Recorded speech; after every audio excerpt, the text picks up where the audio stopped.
paribasan ndas tak nggo sikil tak nggo ndas, tak rewangi nyambut gawe tekuk ringkel kaya ngene. Muga-muga dadi merga kanggo mulyane anak-anakku. Para esuk temekan sore kaya dene ora ana lerene anggonku mergawe. Duh Gusti, nyuwun tentrem, sehat, rahayu wilujeng. Ing tembe sing disuwun kari mulya lan kepenake.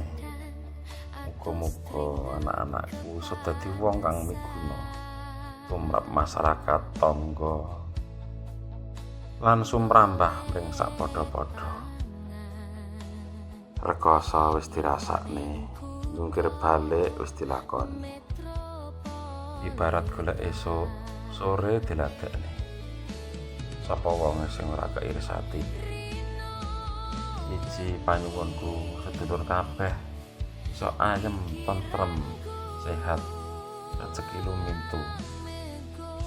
Lelakon sing tak sandang dadi motivasi kanggo sedulurku kabeh anggone golek rezeki sandang lan pangan.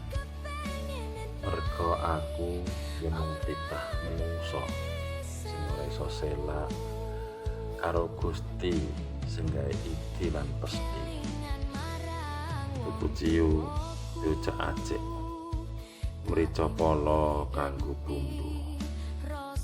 Aku ya gur cerita becik yang ditampa Allah ya sakarepmu.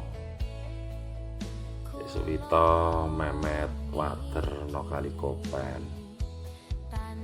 Cerita jadi gawe paper amarga ya mung konten.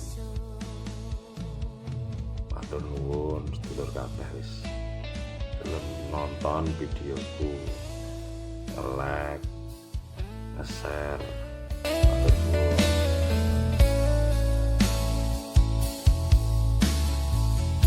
Music Kita YouTube channel.